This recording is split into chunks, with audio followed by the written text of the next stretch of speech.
Hello guys, आप सभी का स्वागत है हमारे यूट्यूब चैनल पे। हम लोग एसटीडी की प्रिपरेशन कर रहे हैं और उसमें हम लोग इस टाइम 3 बजे पढ़ रहे general science.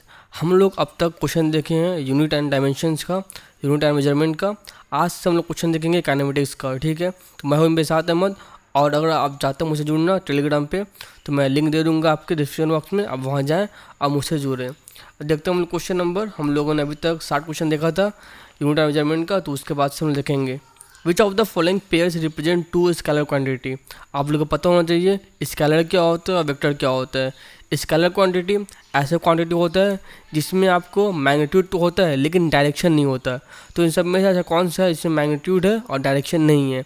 Option A mass and acceleration, option B temperature and torque, option C distance and speed, option D gravitational intensity and work. आपको पता है एक्सेलरेशन में आपको डायरेक्शन होता है, टॉर्क में डायरेक्शन होता है, ग्रेविटेशनल इंटेंसिटी में डायरेक्शन होता है, लेकिन ना स्पीड में होता डायरेक्शन होता है और ना होता है डिस्टेंस में डायरेक्शन होता है। इसीलिए इसका हो जाएगा आपको option number C distance and speed. अब देखते हैं हम question number 62। Which of the following is true about displacement of an object. अगर एक ऑब्जेक्ट को डिस्प्लेस कर रही है एक जगह से दूसरी जगह, तो कौन सा आपको चारों में से सही रहेगा कहना उसके लिए?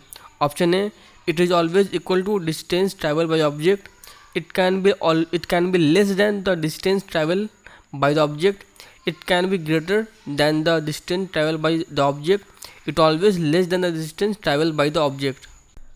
आपको पता है कि डिस्प्लेसमेंट हमेशा डिस्टेंस से कम हो सकता है या उसके बराबर हो सकता है, उससे ज़्यादा तो नहीं हो सकता है। इसलिए इसका हो जाएगा आपको it can be less than, less हो सकता है या फिर उसके बराबर हो सकता है। इसीलिए इसका हो जाएगा आपको ऑप्शन नंबर 62 का बी। हम आगे बढ़ के देखते हैं क्वेश्चन नंबर 63। आप लोगों से रिक्वेस्ट है कि आप लोग मेरे चैनल को शेयर करें, मेरे वीडियो को शेयर करें और मेरे चैनल को सब्सक्राइब करें, मेरे वीडियो को लाइक करें, क्योंकि अगर नंबर ऑफ़ व्यूज़ उतना नहीं आएगा तो मुझे लगता नहीं उतना मुझे पढ़ाने का फ़ायदा होगा। तो आप लोग के ऊपर है, आप लोग चाहें तो पढ़ रहे हैं, उसके लिए आप लोग कुछ करना पड़ेगा। आप लोग क्या करें, मेरे जितना भी वीडियोज़ है इसको लेकर जो मैं पढ़ा रहा हूँ सबको, आप उसको शेयर करें। अब देखते हैं हम लोग question number 63। The branch of mechanics which deals with the study of motion of material object without taking into account the factor with cows motion is called. आपको ब्रांच ऑफ मैकेनिक्स वो क्या है जो आपको हम लोग पढ़ते हैं, डील करते हैं द स्टडी ऑफ मोशन, वो कौन सा ब्रांच ऑफ मैकेनिक्स है जो इसमें हम लोग पढ़ते हैं study of motion of material object, ठीक है। Option number A statics, option number B kinematics, option number C dynamics, option number D none of these. इसका आपको हो जाएगा ऑप्शन नंबर बी काइनेमेटिक्स। आगे बढ़कर देखते हैं हम लोग question number 64। The motion of an object under free fall is an example of which of the following. अगर एक मोशन है जो अंदर फ्री फॉल क्या होता है? मान लीजिए आपको कुछ हाइट से आप कोई ऑब्जेक्ट को छोड़ रहे हैं अर्थ की तरफ, तो उस केस में जब ऑब्जेक्ट पे सिर्फ और सिर्फ एक फोर्स लगता है, उस फोर्स का नाम है यूनिवर्सल ग्रेविटेशनल फोर्स। उस केस में आप सब में से कौन सा एग्जाम्पल सही रहेगा? Option number A uniform velocity, option number B uniform acceleration, option number C zero acceleration, option number D non uniform acceleration. अगर पता होना चाहिए जब भी फ्री फॉल होता है तो उस केस में जो ऑब्जेक्ट रहता है जो फॉल होता है अर्थ की तरफ, उसमें एक्सेलरेशन यूनिफॉर्म होता है और कितना होता है 9.8 मीटर पर सेकंड स्क्वायर। इसीलिए इसका आप हो जाएगा आपका ऑप्शन नंबर बी हो जाएगा। आगे बढ़ के देखते हैं हम लोग क्वेश्चन नंबर आज का 65 देखते हैं।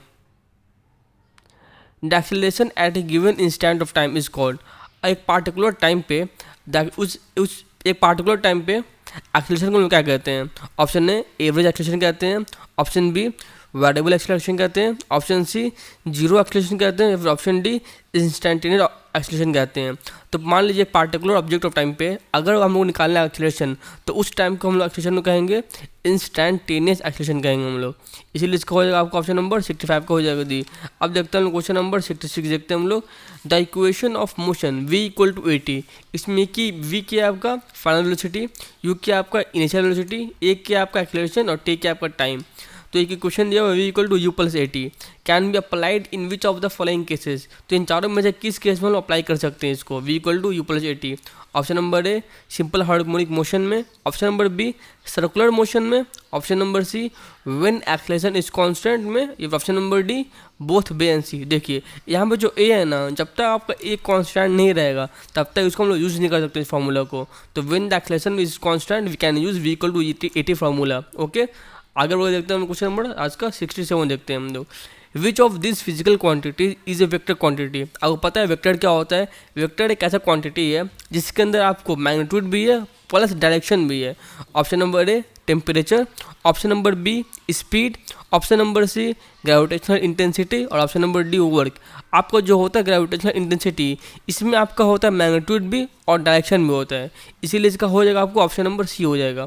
अब देखते हैं हम लोग question number 68। The magnitude of the resultant of two vector is maximum in which of the following case. अगर मेरा दो वेक्टर क्वांटिटी है उसका हम निकालेंगे रिजल्टेंट वैल्यू, तो किस केस में वो वैल्यू मैक्सिमम रहेगा? Option number A when vectors act in same direction, option number B when vectors act in opposite direction, option number C when vectors act at 90 degree to each other, या option number D none of these.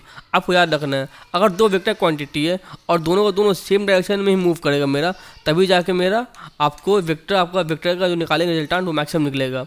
When vector act in same direction, इसीलिए इसका हो जाएगा आपका option number ए हो जाएगा। आगे बढ़ के देखते हैं हम लोग question number 69। Two vector are said to be equal if. हम लोग दो वेक्टर को बराबर कह सकते हैं, बराबर कब कह सकते हैं आप बताइए?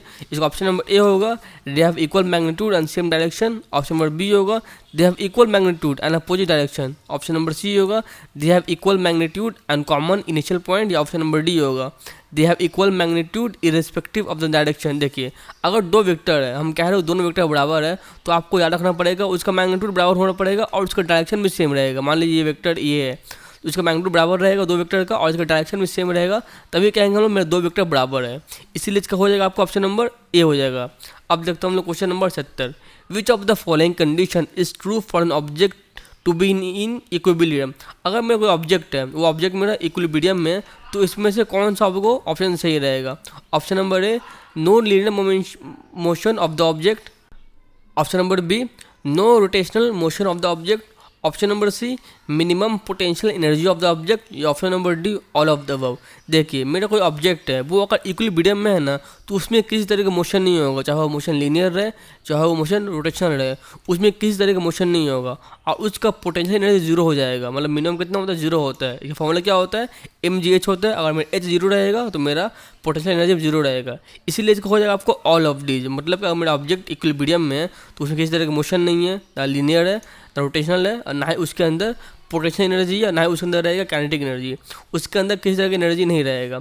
अब देखते हैं हम लोग क्वेश्चन नंबर 71 देखते हैं। ए projectile will achieve maximum horizontal range at which angle. जब भी हम लोग निकालते हैं प्रोजेक्टाइल मोशन, ये क्या है मेरा? एक मोशन क्या है मेरा? मोशन प्रोजेक्टाइल मोशन है मेरा। मान लीजिए सरफेस है और यहाँ से हम लोग फेंकते हैं कोई चीज़ तो यहाँ पर गिरता है, इसको कहते हैं हम लोग रेंज कहते हैं। ये जो पूरा मूव होता है यहाँ से यहाँ तक, इसको हम लोग कहते हैं रेंज। तो क्या है आपका रेंज किस एंगल में मैक्सिमम होगा, मतलब किस एंगल पे हम ऑब्जेक्ट को फेंकेंगे कि मेरा रेंज निकलेगा maximum?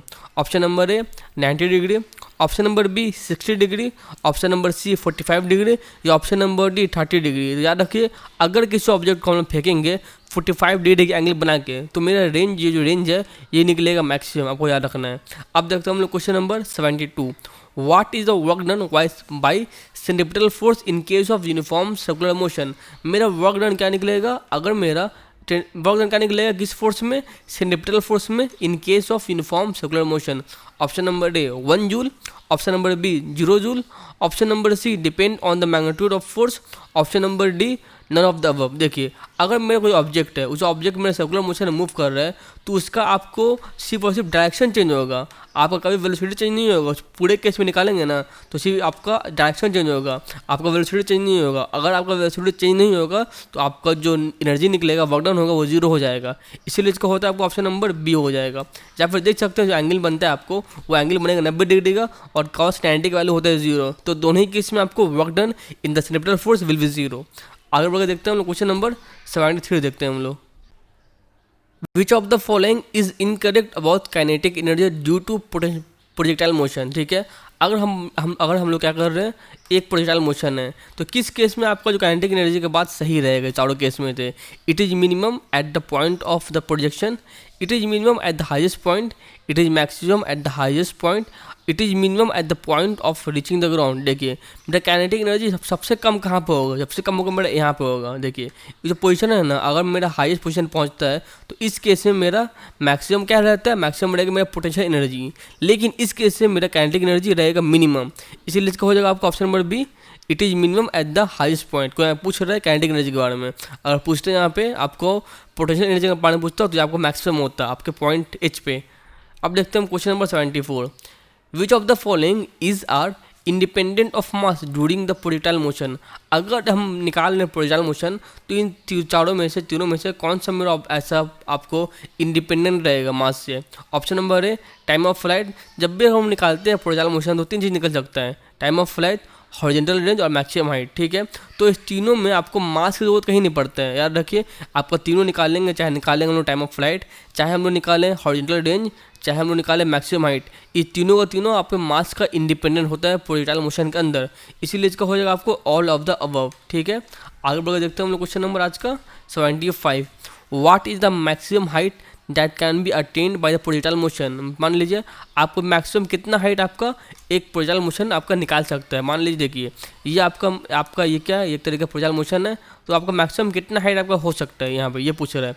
Option number A equal to इस मैक्सिमम रेंज, मतलब जितना रेंज रहेगा उतना हाइट हो सकता है, या फिर option number B 1/2 of its maximum range, या option number D C 1/4 of its maximum range, या फिर option number D twice of its maximum range. अब याद रखिए आपका जो हाइट निकलता है ना हाइट, ये हाइट इसका 1/4 होता है, कितना होगा 1/4 ऑफ मैक्सिमम रेंज होगा। आपको ये बिल्कुल नहीं बोलना है, ठीक है। आगे बढ़कर देखते हैं हम question number 76, the angular velocity in radian per second of a body rotating at n RPM, ठीक है।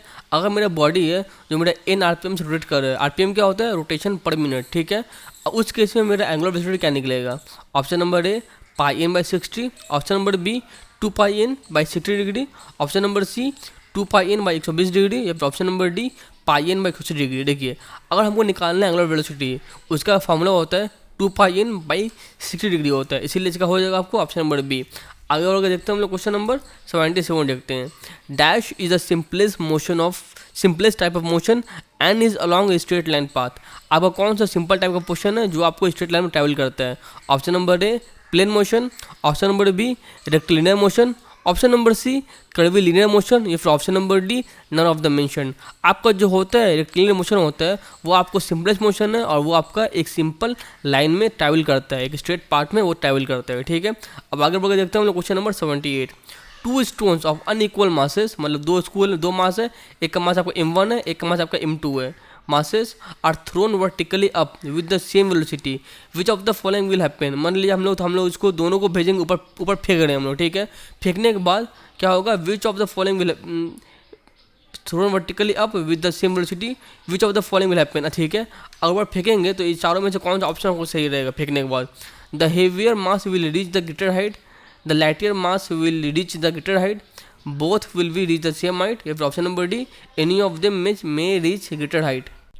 देखिए अगर मेरे दो बॉडी है, दो मास है, डिफरेंट अगर दो बॉडी का दो ऑब्जेक्ट का अलग अलग मास है, अगर दोनों को हम एक साथ फेंकेंगे ऊपर तो आपको जो पोजीशन पहुंचेगा ना, जो आपको मैक्सिमम, मान लीजिए इसका पोजीशन पहुंचा यहाँ पहुंचा और इसका पहुंचा यहाँ पे, तो दोनों बराबर ही रहेगा, याद रखना आपको। इसीलिए क्या हो जाएगा, both will reach the same height, दोनों आपका ऑब्जेक्ट आपको एक ही हाइट तक पहुंचेगा, ये आपको याद रखना है।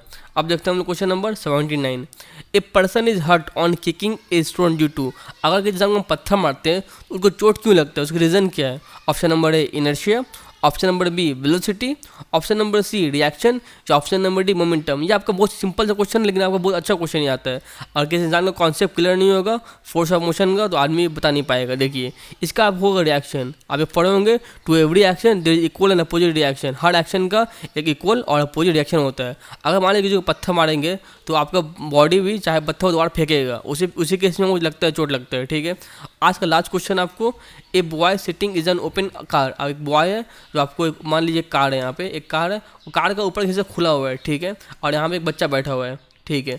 आगे देखते हैं, moving with constant speed with throws the ball straight up into the air the fall balls. मान लीजिए ये बच्चे के पास एक बॉल है, बच्चा बॉल ऊपर फेंका और बच्चा कार आगे मूव कर रहा है यूनिफॉर्म स्पीड के साथ, तो बच्चे का बॉल कहाँ पे गिरेगा। ये क्वेश्चन आपके लिए होमवर्क है, अगर बताने इसका आंसर क्या होगा कमेंट बॉक्स में, और देना रीजन वाई। आपका बिहाइंड हिम होगा तो Y, in front of him होगा तो वाई, इनटू हिज हैंड होगा तो वाई, और नन ऑफ दिस होगा तो वाई। अगर बताना है कि बॉल कहाँ गिरेगा और क्यों गिरेगा, ये आपके लिए होमवर्क है, तो आप क्या करें इसका बताएं कमेंट बॉक्स में इसका आंसर क्या होगा, ठीक है। आज का वीडियो खत्म होता है, मैं कल इसका फिर से लेकर आऊँगा वीडियो, तो आप एक काम करें, मैं जाऊँ सब्सक्राइब कर दें, मैं वीडियो को लाइक कर दें। Thank you very much.